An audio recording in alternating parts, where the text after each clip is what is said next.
So I'm here to talk about what we are going to do, especially for the kids who are in the back row.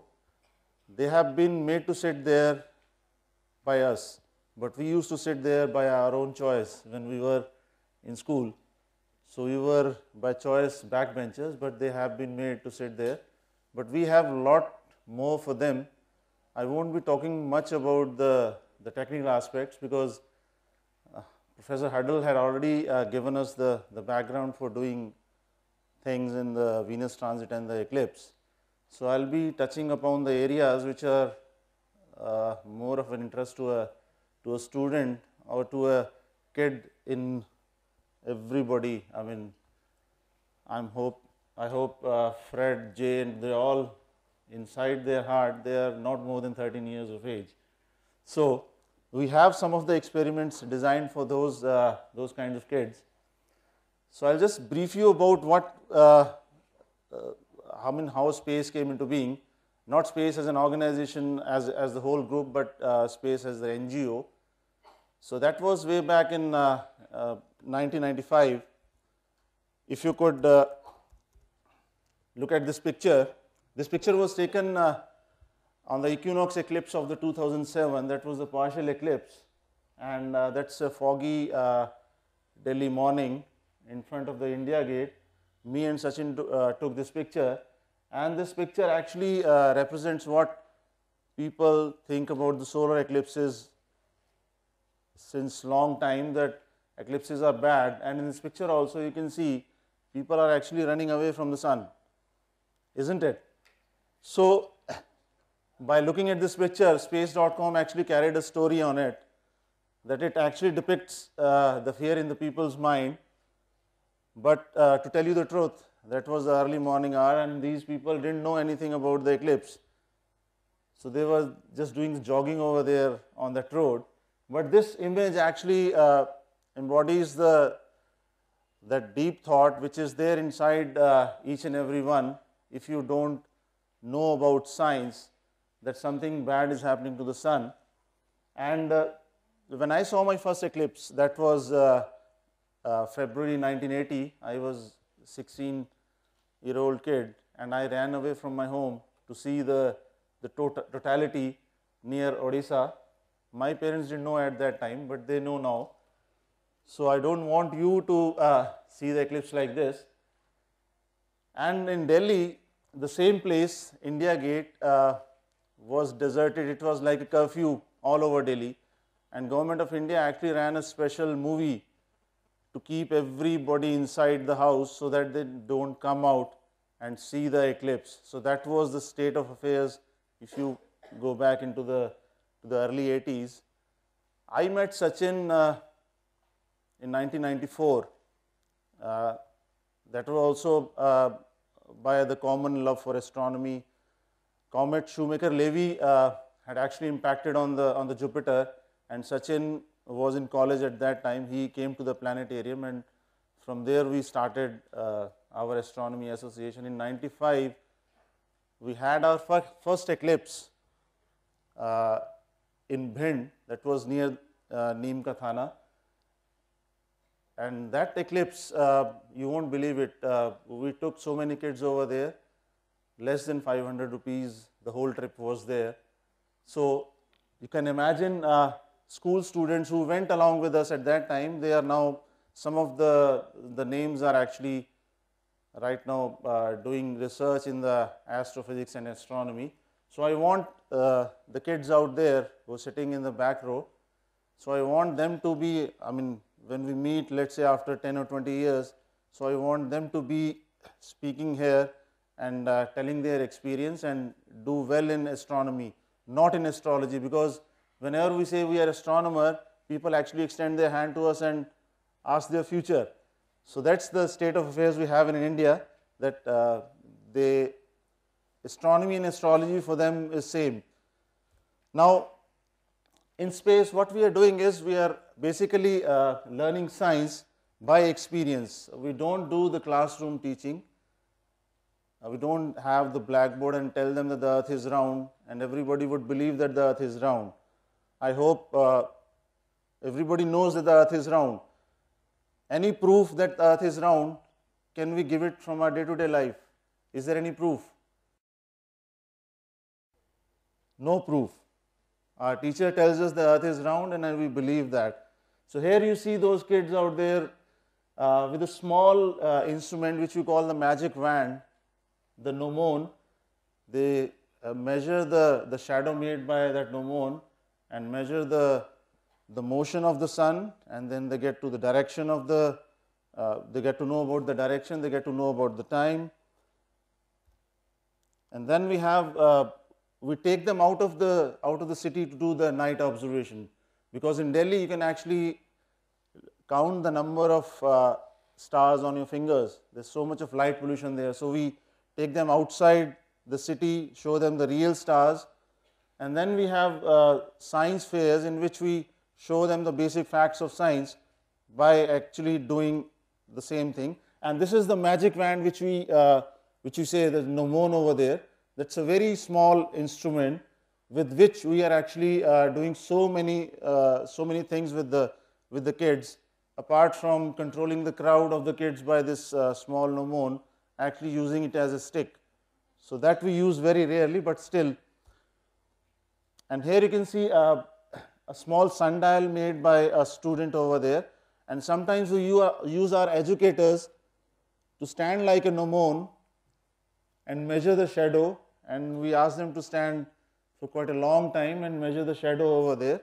And I hope Espinag, Jay and all, when we visited the Jantar Mantar, it was all very foggy out there. But when it is sunny out there, the most of the kids we take there, they do the experiments there. They learn about the motion of the sun. And as we know that the Jantar Mantar is the very big Masonic observatory we have in Delhi. So that's a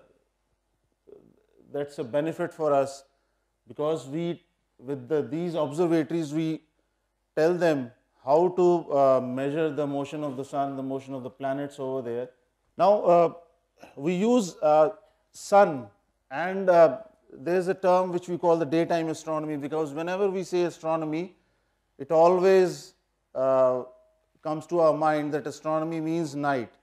And most of the parents who are with us, whose kids are there with us, they think that whenever we say astronomy, the kid has to be out in the nights, and then they say no to the astronomy. But we do daytime astronomy quite a lot, and under the HelioDC program, we have taken kids to Turkey, Siberia, China to see the eclipse and to photograph and to do the studies of the eclipse. And this particular eclipse we shot there in Siberia in 2008. And with that we did one experiment with the kids, that by seeing this prominence on the sun, they actually were able to measure the scale of the object over there in comparison to the earth. And you can, on the right hand side, you can see that small dot over there representing the earth. So by measuring the diameter pixel by pixel, they actually measured the size of the prominence over there, and then they compared it to the earth. And that's the first flight courtesy Dr. Glenn Schneider. Those are the lucky passengers who went to that 41,000 feet above the ground and saw that eclipse. And this picture is very interesting. I showed you that that in picture in which there are very few people on the road. But now if you see this picture, this is not a picture of any celebrity coming to a gathering on some political meeting. This is actually a place in 2009 in Patna, where so many people have gathered just to see the eclipse. So that's the change we have brought up in the people's mind, that instead of being inside the house, they have to go out and see this wonderful phenomena which we call the solar eclipse. And that's the one of the few shots which were available from the northern limit of the 2010 January eclipse. Those are the Baily's beads we shot on the video, and this is one of the frame from there. Now we did a very interesting experiment what we call the project Khoj. Khoj in Hindi means to discover, and this was to find the Greenwich of India. So we all know that India has one time zone, and that time zone is at 82.5 degrees longitude, and that is in our textbook written that it goes through an observatory in Allahabad. But when we searched on those things, we found out there is no observatory in Allahabad, and Allahabad is not at exactly at the 82.5 degrees. So we took these kids, used the GPS and found the exact place where the Indian Standard Time line is there, and then we symbolically placed this wristwatch over there. I don't know whether this watch is still there or not, but this is at the 82.5 degree longitude, and under this project we actually plan to go to each and every longitude and latitude crossing in India. There are 262 crossings in India, and we have been to around 15 crossings, confluences, and interestingly one of the confluences is inside someone's house. So when we went there and we had GPS in our hand and we were asking the way, and they were asking me, where are we going? We didn't know where are we going. So we had no address. So they were quite amused that we are searching for some house, but we don't know which house is it and which address is it. So very interesting things were there. We are still continuing with this project of making a timeline across India, because this is just one point, 82.5 degrees in longitude and around 23 degrees in latitude. So we plan to make those points on the latitude, so we can actually make a line of the IST timeline on the Indian map, and then the NCERT, the organization which is responsible for putting these facts in the books for the students, they actually changed the place to Mirzapur instead of the Allahabad after we did this program. And then we are running a program called Project Dark Skies, in which we are quantifying the light levels across India, because in the big cities we don't have the stars to be seen. And when we did this project with the Great Worldwide Star Count and the Globe at Night, we were actually supplying the data. Almost 50% of the data was coming from India, and for that contribution they have actually asked us to present a paper in the IAU assembly in Beijing in 2012. And the biggest thing we did was getting students to do some real science by discovering asteroids. We ran a program with ISAC, the International Astronomical Search Collaboration, at the Harding-Simmons University. Under that program, in 2 years we have done these discoveries. Around 11 main belt asteroids have been discovered by students here, and you can just see the numbers. And this program is, it's a regular feature of the space, because that gives the exposure to the students directly to the real science. It's not that they are getting a data which is already being used by someone else. So they are getting the real data in real time. And when we talk about the real time thing, so we are running a program, a pilot project, which what we call the Live Internet Telescope project, in which there's an observatory in Arizona under the Global's Hands-on Universe program. We are getting the telescope controlled by these kids, 6 standard or 7 standard kids, who are actually controlling the telescope in the real time and getting the pictures out there, and all these pictures have been taken by those kids. Now, these are some of the programs we did this year. So it's like almost every day we are doing one astronomy program for the kids, so that we contribute something to the science. Now, these are our nodal centers and the regional centers spreading all across India, which are giving us a strength to do any data collection program in masses. So now I come back to the transit of Venus.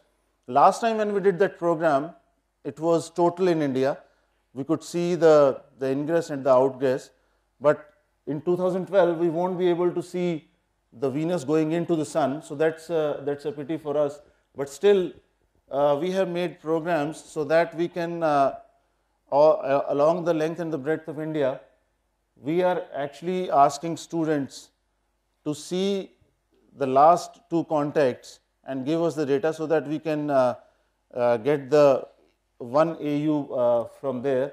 So that's the Vamana project we did. Sachin told you about Vamana. Was in mythology, there is one of the incarnations of Lord Vishnu who actually measured the universe in 3 steps. So we are also measuring the basic astronomical unit, the basic unit in 3 steps.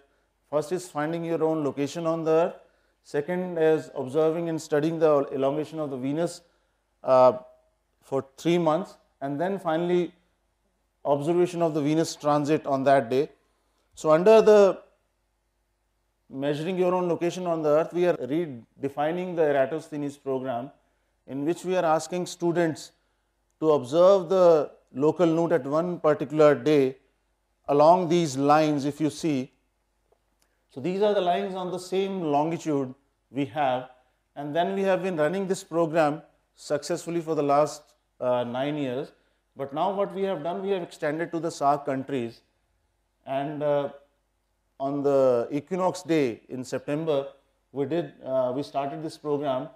And one of the line, if you see the Delhi, Bangalore, and if you go towards the upper side, we went to we extended the line till the capital of Kazakhstan, Almaty, and we took the reading at the same UT, and along 35 degrees of latitude we got to know about the circumference of the Earth.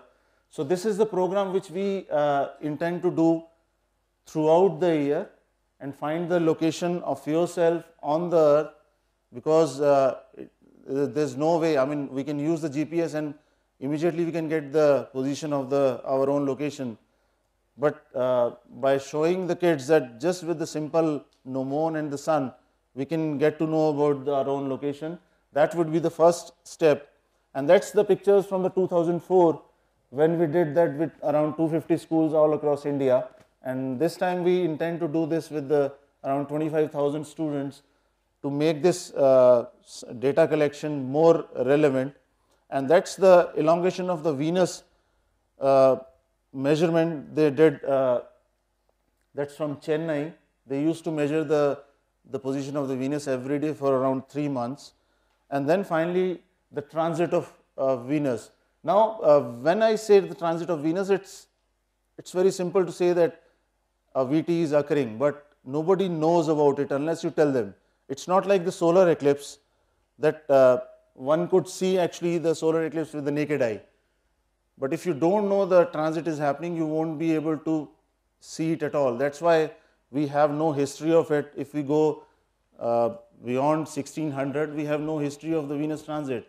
So if you don't tell people and if you don't tell them the way how to see it, nobody will be able to see it, because as Fred was saying, that the image is so small, with the naked eye it's very hard to see the Venus over there. If you can see the sun over there, and if I have the Venus on the sun, with the naked eye it would be very difficult to see. That's why we are not able to see these transits. Now to see the transit, we have to devise various methods. So we have made 2 or 3 very low cost things. The telescope which you see at the top, that's the refractor we made replicating the Galileo's telescope. And at the end of it, we had put another small pipe over there, and at the end of the pipe we have the butter paper which shows you the image of the sun over there. That's around 30 mm of size, and here one can actually see the big sunspot over there, which was almost of the same size as that of the Venus. So this is one of the devices with which you can see the Venus transit clearly. And then we made this is do-it-yourself kit kind of a thing. We had a webcam. We stripped the webcam all of its lenses and all, used the chip at the back, and then a small 20 mm, 100 mm focal length normal lens, we put it in the front, and what we got was the image here, which is showing me the sun, and that has got no optics, I mean no let us say a very costly optic, it is just a lens which is available in the market. And the third thing which we made, it is a very interesting thing which we call the ball projector. It has a spherical holder on which I have placed a mirror over there, and then there is a very large focal length we have used. This lens is around 10 meters of focal length, and if I project the sunlight through a small aperture over there, and you can see the sun right inside the room, sitting cozily inside the room, and show it to a more number of people. It is not that on the telescope one by one you are able to see it. And when I put a large focal length lens in front of it, then the clarity of the image goes up. And we had a workshop in Bangalore in IIA. Dipankar was there. He was one of the hosts over there. So we had a demo of the thing over there. If you can see, without the aperture and the lens, it's so fuzzy out there, but when I use the lens and the aperture, the image is crisp and clear over there, and that's the way we want to show it to the masses, the Venus transit, because with the naked eye, even with the solar filter, you won't be able to see the transit over the Venus exactly on the sun very clearly, but these small instruments which we intend to make and distribute into the public, that will make the Venus transit more accessible to the masses and the kids. And here there is a 1 rupee coin over there, and we have a 2 meter focal length lens which is projecting the image over there, and one can actually see the sunspot over there without any magnification. So these are the things which we plan to do in the 2012 Venus transit, and I hope people will come forward and participate in the Venus transit with us. Thank you.